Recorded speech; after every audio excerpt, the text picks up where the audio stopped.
Hello students, how are you. मेरे educational tips channel में doctor Alka Pathak आपका स्वागत करती है। आज मैं आपको माइक्रो टीचिंग के तारतम्य में नेक्स्ट स्किल जो है व्याख्या कौशल, स्किल ऑफ एक्सप्लेनिंग स्किल के बारे में मैं आपका अर्थ, उसका कंसेप्ट और उसका क्या इम्पोर्टेंस है और इसकी लेसन प्लान और घटक सभी कुछ आपको एक्सप्लेन करूंगी। पहले मैं आपको बताना चाहूंगी कि जो माइक्रो टीचिंग में एक्सप्लेनिंग स्किल्स का क्या महत्व है, व्याख्या का क्या महत्व है, व्याख्या कौशल का क्या इंपॉर्टेंस है।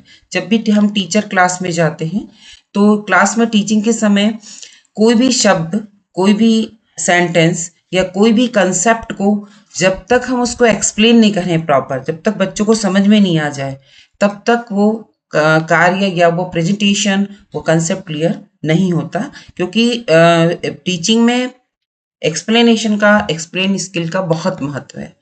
तो इसलिए मैं ये बताना चाह रही हूँ आपको कि जो व्याख्या कौशल है वो हमारे टीचर्स के लिए बहुत नेसेसरी है। तो आज मैं इस स्किल्स के बारे में आपको बताऊंगी, व्याख्या कौशल। तो व्याख्या कौशल क्या होता है, पहले मैं इसके अर्थ को स्पष्ट करूंगी। तो व्याख्या कौशल क्या होता है, अर्थ मैं बताना चाहूंगी आपको कि तथ्यों और विचारों को सरल और तार्किक रूप से प्रस्तुत करना।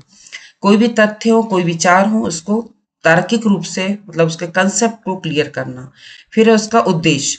तो उद्देश्य में पाठ को विद्यार्थियों के लिए समझाना और आसान करना, कि जो भी पाठ पढ़ा रहे हैं आप, जो भी कविता पढ़ा रहे हैं, उसको अच्छे से समझाना और उसको कठिन से सरल की ओर ले जाना। फिर इसके मुख्य बिंदु, क्या क्या चीज हमें ध्यान रखना है, क्या क्या चीज इसमें है। भाषा, सरल भाषा का प्रयोग करना है।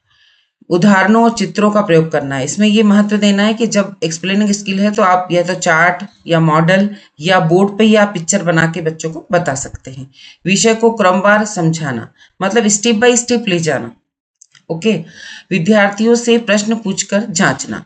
आपने जो भी पढ़ाया है, जो भी कंसेप्ट क्लियर किया है, उसे पहले बच्चों से, कि बच्चों को आया कि नहीं, इसलिए आप उनसे एक दो क्वेश्चंस कर सकते हैं। फिर नेक्स्ट आपका है उदाहरण, कि आप कैसे, मतलब उसमें उदाहरण देंगे किस प्रकार से।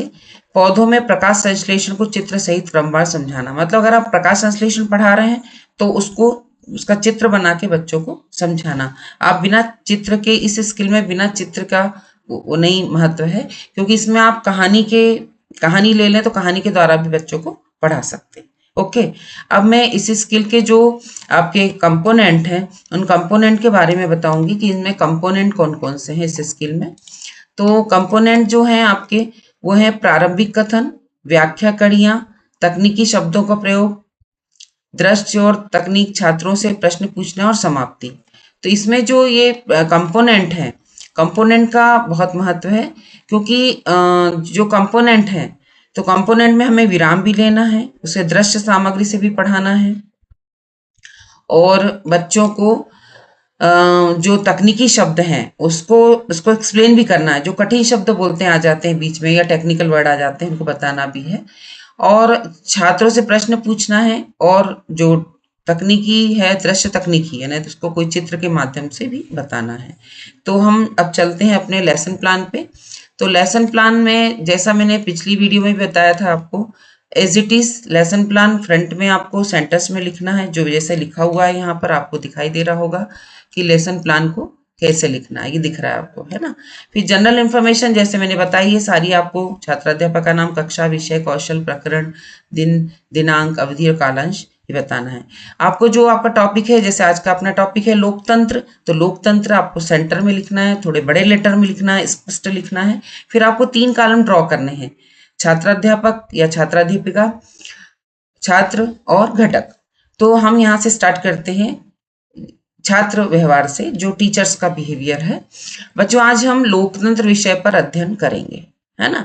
तो आज जो भी हम शुरू करते हैं, जब क्लास में जाते हैं और हम स्टार्ट करते हैं कि बच्चों आज हम इस चीज को स्टडी करेंगे, है ना, तो वो जो हम स्टार्टिंग में बच्चों को बताते हैं क्लास में जाके, तो वो हमारा क्या होता है बच्चों, बिगिनिंग स्टेटमेंट, यानी प्रारंभिक कथन। जैसे लोकतंत्र का शाब्दिक अर्थ क्या है, ये मैंने एक्सप्लेन किया, जो टीचर एक्सप्लेन करेगा कि जो लोकतंत्र हम आज पढ़ा रहे हैं, तो लोकतंत्र पढ़ा रहे हैं, तो लोकतंत्र में हमको बताना है कि लोकतंत्र क्या है। तो लोकतंत्र का शाब्दिक अर्थ है लोगों का शासन।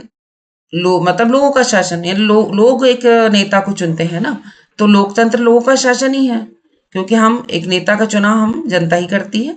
लोकतंत्र वह शासन प्रणाली है जिसमें शासकों का चुनाव लोग करते हैं। ओके, तो ये हो गया आपका बिगिनिंग स्टेटमेंट। इसमें बच्चे सुन भी रहे थे और हम इसको बोर्ड पे लिख के भी बता रहे थे, तो ये आपका विजुअल भी हो गया, है ना। और इसमें लिंकिंग जो कोई वर्ड आपको, जैसे प्रणाली है, ये आपका टेक्निकल वर्ड है, ये हम इसको बताते भी हैं क्लास में कि प्रणाली क्या होता है, सिस्टम, है ना, कोई भी चीज को व्यवस्थित रूप से करना, है ना। फिर हम उससे एक प्रश्न पूछते हैं बच्चों से कि लोकतंत्र का शाब्दिक अर्थ क्या है। तो लोकतंत्र का शाब्दिक अर्थ है लोगों का शासन, क्योंकि हमने बिगिनिंग स्टेटमेंट में बच्चों को बताया है ये सब चीजें, है ना, कि क्या होता है लोकतंत्र, लोकतंत्र में नेता कैसा चुना जाता है, किसका शासन होता है, तो ये सारी चीज हम बता चुके हैं। तब हमने बच्चों से ये क्वेश्चन को पूछा, ठीक है। तो जहां भी हम क्वेश्चन पूछते हैं और बच्चे आंसर देते हैं, वहां पर जो भी कंपोनेंट आता है वो आपको लिखना है ना। फिर नेक्स्ट क्वेश्चन, लोकतंत्र की परिभाषा बताइए। बच्चों से पूछा लोकतंत्र की क्या परिभाषा है। लोकतंत्र वह शासन प्रणाली है जिसमें शासकों का चुनाव लोग करते हैं, है ना। इसमें शासकों का चुनाव लोग करते हैं। तो ये चीजें बच्चों ने जवाब दे दिया। फिर हमने उसको एक्सप्लेन करा कि एक लोकतांत्रिक सरकार जनता द्वारा निष्पक्ष एवं स्वतंत्र चुनाव द्वारा चुनी जाती है। स्वतंत्रता, समानता, न्याय, लोकतंत्र के 3 गुण हैं। ओके, पहले हमने इसको थोड़ा एक स्टेटमेंट बच्चों को समझाया, तो बच्चे सब चुपचाप हमारी बातों को सुन रहे थे। फिर हमने उनसे क्वेश्चन पूछा लोकतंत्र के 3 मूल्य कौन कौन से हैं।